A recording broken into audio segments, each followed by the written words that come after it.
Minister Amihai Eliyahu is one of my favorite people in the Israeli government. He's part of a very famous dynasty of rabbis. His grandfather was the chief rabbi of Israel. His father is a much beloved chief rabbi of the city of Tzfat, and he is a rabbi and a minister of heritage in the country. He belongs to the nationalist party Otzma Yehudit, and he's oftentimes maligned in the media. Here he is recently, and it's a little bit rare because he usually doesn't go on this kind of media, but here he is on CNN. Several ministers were present at the conference, including far-right heritage minister Amihai Eliyahu. In a rare interview with Western media, he tells us his political decisions are guided by the Torah. Is there anything about Gush Katif in here? Yes, And that settlements in Gaza are needed to prevent another October 7th. The language of the land says that wherever there is a Jewish settlement, there will be more security.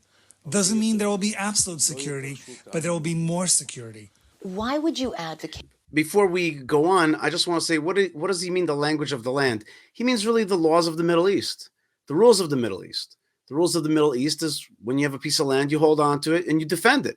If you show it to be unarmed, unmanned, undefended, then other tribes are going to come and take it away and use that as a forward base to attack you. So that's what he means by the language of the land, the language of the Middle East. It's really the way things work around here. You have to defend your land. You have to show your presence. You have to make sure that you're staking your claim. And if you don't do that, others are going to come and try to take it away. Okay, simple enough, right? For something that many would say is illegal, is immoral, is not supported by the majority of Israelis, and is also very harmful to Israel in terms of its international standing. Wait a minute. First thing, there was like a little point there. Not supported by the majority of Israelis. How do you think that this man is a minister in the government? How does that happen? Do you think we seize power around here? The people voted him in. The people voted him in, and therefore he's in that position. So therefore he represents the will of the people. But here comes somebody from CNN telling him, you don't represent the majority of the people. You don't represent even your constituency. It's just not true. It's just simple logic. The people voted him in. He represents the will of the people.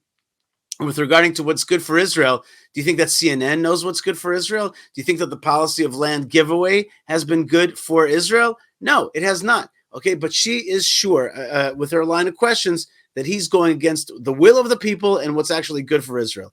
Let's see how he answers. Why do you think it's immoral to take land from someone who wants to kill me? Why is it immoral to take my land, which my ancestors lived there, which I've even given up, to someone who slaughters, rapes, and murders me? What is more immoral than that? Okay, so that's a great answer. What's more immoral than giving away your land to people who hate you? But there's even a simpler answer, which is it's our land. It's just that simple. It's like I don't even have to get upset. I don't have to talk about other people's jihad. It's just very simple. It's our land, and you have to hold on to what's yours here in the Middle East. If you don't do that, you signal, as we said before, you signal to the jihad that you're weak and you're willing to give up on basic things because you're willing to give up on the most precious of things, which is land. That's the way it is around here. Okay. Maybe in the West, it doesn't sound like it. Maybe it doesn't make sense to care so much about land, but even in the West, land is important. Everybody understands that the globe is very finite and this region is finite and this is your land. You have to defend it. This is your home. This is the stuff of like the greatest gift that God gives you is your place is life. And then your place in this world, your land, your holy land, your beloved land. And everybody here in the Middle East understands that, but CNN doesn't always get that.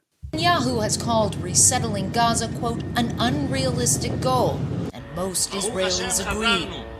But that hasn't stopped scores of IDF soldiers fighting there from posting videos calling for a return to Gush Katif.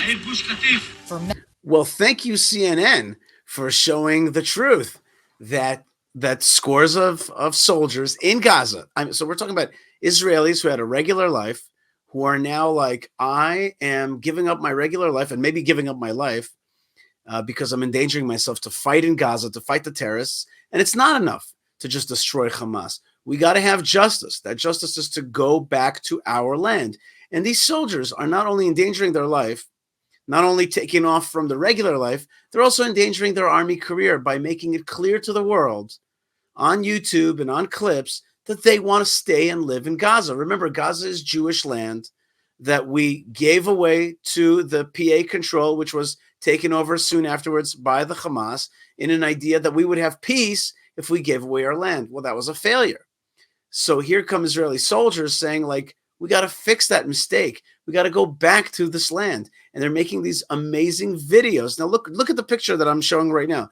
Look at this picture here. Okay, you could see it. It's just soldiers going with a Torah back into Gaza and being like, Gaza is Jewish. We're going to live in this land again. We're going to fix that mistake of the disengagement of 2005.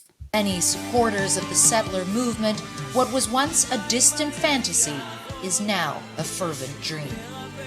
Clarissa Ward, CNN, the occupied West Bank. Now, you're not in the occupied West Bank. You're in the liberated West Bank. You're in the liberated Judea.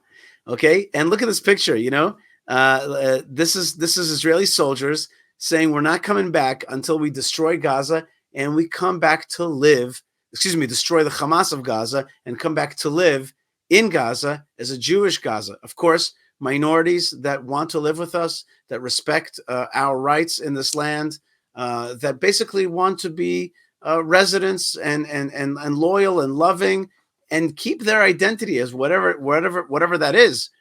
That's fine. Okay, there's no problem with lovers of Israel, minorities living amongst us, just like we're a minority in this region. It's all about respect. Okay, but let me tell you what, CNN, the will of the people is clear. We are going to fight this war. We're going to fight it until we destroy Hamas, even if they're hiding out in Rafah amongst civilians. We're going to deal with that.